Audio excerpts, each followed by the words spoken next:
Hello friends, welcome to our channel box office blockbusters. কথা বলবো দেয়ালের দেশ এই মুভির নবম দিনের কালেকশন নিয়ে। কথা বলবো রাজকুমার এই মুভির নবম দিনের বাংলাদেশের প্লাস প্রথম দিনের ওভারসিজ মার্কেটের কালেকশন নিয়ে। কথা বলবো মির্জা এই মুভির নবম দিনের কালেকশন নিয়ে। আপনি জানিয়ে দেই, অঙ্কুশ হাজরা স্যার অভিনীত মির্জা ফিল্মটি বক্স অফিসে পজিটিভ রিভিউ প্লাস ব্লকবাস্টার হওয়ার সম্ভাবনা তৈরি হয়েছে। রাজকুমার আপনারা জানেন যেটি সুপারস্টার সাকিব খান স্যারের ফিল্ম, মুভিটি কিন্তু আজ ওভারসিজ মার্কেট ইউএসএ কানাডাতে 75টি সিনেমা হলে রিলিজ হয়েছে এবং মুভির প্রথম দিনে কালেকশন অসাধারণ ভালো, যেখানে দেয়ালের দেশও ভালো কালেকশন করেছে। কথা বলবে তিনটি মুভির কালেকশন নিয়ে। ভিডিও ভালো লাগে তো লাইক করবেন এবং এখনও যদি বক্স অফিস ব্লগ বা চ্যানেলটি সাবস্ক্রাইব না করে থাকেন, সবার আগে সকল মুভির latest update plus box office collection জানার জন্য আমাদের চ্যানেলটি সাবস্ক্রাইব করে নেবেন। আপনারা জানেন সকল মুভির আপডেট ডে বাই ডে আমরা দিয়ে থাকি। আমরা ট্রাই করি সকল মুভিকে আপনাদের কাছে প্রেজেন্ট করতে। প্রথমে কথা বলবো দেয়ালের দেশ নিয়ে। বাঁচলো 2 কোটি টাকা। লিড হলো শরীফুল রাস্তার বুবলি ম্যাম, এমনি নবম দিন কমপ্লিট করে নিয়েছে। শরীফুল রাস্তার অভিনীত এই ফিল্মটি আপনারা জানেন, এই মুভিতে তাদের অ্যাক্টিং স্কিল ছিল খুবই দুর্দান্ত, খুবই অসাধারণ। যেই দর্শকরা দেখেছেন তারা কিন্তু মুভির থেকে বেশি শরীফুল রাস্তার এবং বুবলি ম্যামের অ্যাক্টিং স্কিল নিয়ে খুবই প্রশংসা করেছেন। আমরা এক্সপেক্ট করছি আপকামিং তাদের অনেক ফিল্ম আছে, অনেক প্রজেক্ট আছে, যেগুলো তারা ভালো কালেকশন এনে দিবে। নিজের নবম দিনে দেয়ালের দেশ বাংলাদেশ থেকে আয় করেছে 8 লক্ষ টাকা। টোটাল ইমে কালেকশন হলো 1,81,00,000 টাকা। আপনি জানিয়ে দিয়ে বর্তমানে কিন্তু ওমর এবং কাজল রেখা দেয়ালের দেশ থেকে বেশি আয় করছে, কারণ এই মুভিগুলির সাপোর্ট বেশি, দর্শকরা এই মুভিকে সাপোর্ট বেশি করছে এবং লং টাইম রানও করছে। যাই হোক, এখন কথা বলবো রাজকুমার নিয়ে। বাজেট হলো 10 কোটি টাকা। লিড হলো সুপারস্টার সাকিব খান স্যার, নবম দিন কমপ্লিট করে নিয়েছে।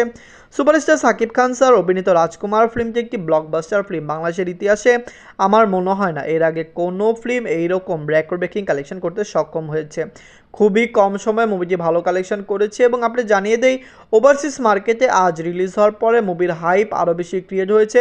বাংলার দর্শকরা ওভারসিজ মার্কেট থেকে এই মুভিকে উপভোগ করছে। আপনারা জানেন মুভিটি শুধুমাত্র আজ ইউএসএ কানাডা মার্কেটে রিলিজ হয়েছে, 25 এপ্রিল পর্যন্ত চলবে, যেখানে মুভিটি অস্ট্রেলিয়া এবং ইউএইতেও রিলিজ হওয়ার কথা রয়েছে। বা আপনারা জানেন বিশ্বের যেই জায়গায় বাংলাদেশিরা রয়েছেন, সুপারস্টার সাকিব খান স্যার, হিমেল আশরাফ স্যার চাচ্ছেন সকল জায়গায় এই মুভিটিকে পৌঁছে দিতে। মুভির কালেকশন ভালো এসেছে। সিঙ্গেল স্ক্রিনে রাজকুমার কালেকশন কম করলেও মুভিটি কিন্তু মাল্টিপ্লেক্স সিনেপ্লেক্স থেকে দুর্দান্ত কালেকশন এনে দিয়েছে। নিজের নবম দিনে বাংলাদেশ থেকে আয় করেছে 1,30,00,000 টাকা। ওভারসিজ মার্কেট থেকে আয় করেছে 62 লক্ষ টাকা। ওয়ার্ল্ড মার্কেট থেকে আয় করেছে 1,92,00,000 টাকা। টোটাল এমে কালেকশন হলো 18,69,00,000 টাকা। আপনি জানিয়ে দেই রাজকুমার প্রথম সপ্তাহে যেই সিনেমা হলগুলিতে চলছিল, দ্বিতীয় সপ্তাহে এসেও মুভি সেম সিনেমা হলে চলছে, শুধুমাত্র কিছু শো বাড়ানো হয়েছে। আপনি জানিয়ে দেই যেখানে 2টি ছিল সেখানে 3টি, যেখানে 3টি ছিল সেখানে 4টি শো রাজকুমারের দেওয়া হয়েছে। কিন্তু আপনারা জানেন সিঙ্গেল স্ক্রিনে কালেকশন কমানোর কারণে মুভি প্রথম দ্বিতীয় দিনের মতো এত বেশি টাকা আয় করতে পারছে না। আপনারা যদি এখনও রাজকুমার না থাকেন দেখবেন, কমেন্ট করে জানিয়ে দিন সুপারস্টার সাকিব খান স্যার অভিনীত রাজকুমার ফিল্মটি আপনাদের কেমন লেগেছে। এখন কথা বলবো মির্জা নিয়ে। বাজলো 4 কোটি রুপি। লিড হলো অঙ্কুশ হাজরা স্যার, নবম দিন কমপ্লিট করে নিয়েছে। অঙ্কুশ হাজরা স্যার অভিনীত মির্জা ফিল্মটি ক্লিন হিট ব্লকবাস্টার। বাংলা দর্শকরা এই মুভিকে অনেক বেশি সাপোর্ট করছে। বাংলা দর্শকরা বরাবরই এরকম ফিল্মকে সাপোর্ট করে।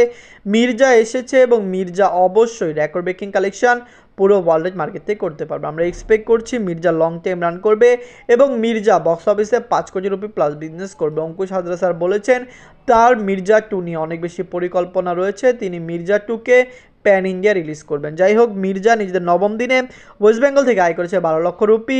টোটাল এমে কালেকশন হলো 2,83,00,000 রুপি। আপনি জানিয়ে দেয় মির্জা দিয়ে তিনি হয়তো প্রফিট আয় করতে পারবেন না, কিন্তু মির্জা 2 দিয়ে তিনি রেকর্ড ব্রেকিং আয় করতে পারে। কমার্শিয়াল ফিল্ম হিসাবে মির্জা ঈদে খুবই ভালো চলেছে। সুপারস্টার জিৎ স্যার বিগত বছরগুলিতে ঈদে রিলিজ করেছেন, কিন্তু এবার তিনি ঈদে কোনো ফিল্ম দেননি এবং অঙ্কুশ হাজরা স্যার এই সুবিধাটি নিয়েছেন।